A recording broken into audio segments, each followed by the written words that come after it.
Hello everyone, welcome to English smart class.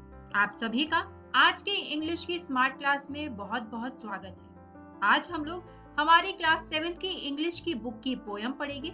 इस poem का नाम है daddy fail into the pond. ये वीडियो इस पोयम का पार्ट 1 है। टोटल हम लोग इस पोयम के 2 पार्ट पढ़ेंगे। इस पोयम में बेसिकली एक फादर का अपने बच्चों के लिए प्यार दिखाया गया है। साथ ही साथ दिखाया गया है कि किस तरह से बच्चे कितने ज्यादा इनोसेंट होते हैं और एक फादर अपने बच्चों की खुशी देखने के लिए कुछ भी कर सकता है। तो चलिए शुरू करते हैं आज की पोयम को। बात करते हैं कि आज इस वीडियो में हमें पढ़ने को क्या क्या मिलेगा। तो आज इस वीडियो में जो टॉपिक्स हम लोग पढ़ने वाले हैं उनमें सबसे पहला टॉपिक होगा अबाउट द पोएट। बात करेंगे उनके बारे में जिन्होंने इस पोयम को लिखा है। अबाउट द पोएट के बाद हमारा अगला टॉपिक होगा कुछ न्यू वर्ड्स।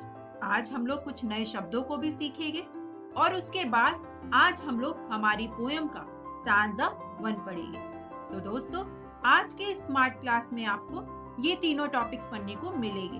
तो चलिए इसी के साथ अपने पहले टॉपिक अबाउट द पोएट से शुरू करते हैं। हमारी इस poem daddy fail into the pond, इसको लिखा है एल्फ्रेड नोएस ने। चलिए इनके बारे में कुछ बातें जानते हैं। ये बॉर्न हुए थे 16 सितंबर 1880 में और इनकी डेथ 25 जून 1958 में हो गई थी इंग्लैंड में। आगे Alfred Noyce was an English poet and short story writer. Noyce एक इंग्लिश पोएट है और शॉर्ट स्टोरी राइटर है। आगे Alfred Noyce specially fond of, fond का मतलब होता है हैविंग एन अफेक्शन और liking. Alfred Lord Tennyson, William Wordsworth, Chaucer and William Shakespeare, यानी कि एल्फ्रेड इन सभी राइटर्स के काफी ज्यादा फॉन्ड थे। वो इन्हें पसंद करते थे, इनकी राइटिंग स्टाइल को, and adopting much of their style and content। और इसी वजह से एल्फ्रेड नोएस ने इन सभी राइटर के स्टाइल को अपनी राइटिंग में अडॉप्ट किया। And finally it was in 1952 in the book for children by Noyes he wrote this poem Daddy fell into the pond। यानी कि 1952 की इनकी बुक जो उन्होंने चिल्ड्रन के लिए लिखी थी, बच्चों के लिए लिखी थी, उसमें उन्होंने इस पोयम को लिखा था daddy fail into the pond. तो दोस्तों ये बात हुई हमारे पोएट के बारे में जिन्होंने इस पोयम को लिखा है। चलिए अबाउट द पोएट के बाद अब कुछ न्यू वर्ड्स के बारे में बात करते हैं, कुछ नए शब्दों को सीखते हैं। ये वर्ड्स हमें हमारी पोयम पढ़ने में मदद करेंगे। हमारा सबसे पहला वर्ड है ग्रम्बल्ड। ग्रम्बल्ड वर्ड का मतलब होता है कंप्लेंट। हमारा आज का अगला नया शब्द है sky was grey. Sky was grey का मतलब होता है द स्काई वॉज क्लाउडी, ऐसा आसमान जो बादलों से घिरा हो। हमारा अगला नया शब्द है डिस्मल। डिस्मल वर्ड का मतलब होता है ग्लूमी, वेरी सैड। और हमारा आज का आखिरी नया शब्द है बियॉन्ड।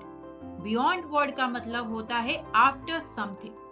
तो चलिए दोस्तों इन चारों नए शब्दों को याद रखते हुए अपनी पोयम के स्टैंजा 1 को रीड करते हैं। हमारी स्टैंजा 1 की लाइनें कुछ इस तरीके से है। Everyone grumbled, the sky was grey. We had nothing to do and nothing to say. We were nearing the end of a dismal day, and there seemed to be nothing beyond. Then Daddy fell into the pond. हमारी इस poem का ये जो पहला stanza है ये हमें एक क्लियर क्लैरिटी दे रहा है कि किस तरह से बच्चे और बाकी सारी फैमिली मेंबर बहुत ज्यादा बोर्ड फील कर रहे थे। क्यों बोर हो रहे थे वो लोग? As such there was nothing great to be done on that day।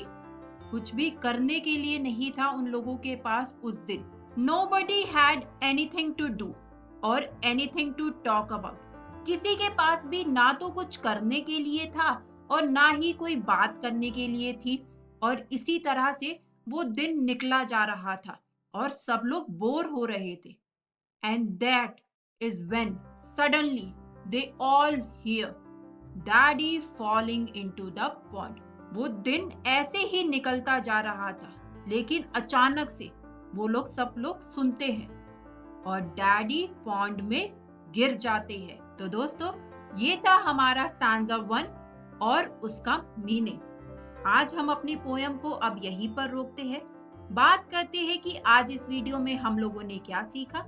आज इस वीडियो में हम लोगों ने सबसे पहले हमारी poem daddy fail into the pond के पोएट के बारे में बात करी। इस पोयम को लिखा है एल्फ्रेड नोएस ने। उसके बाद आज हम लोगों ने कुछ नए शब्दों को भी सीखा और उन शब्दों को याद रखते हुए आज हम लोगों ने अपनी पोयम की स्टैंजा 1 की लाइनों को पढ़ा और उसका मीनिंग समझा।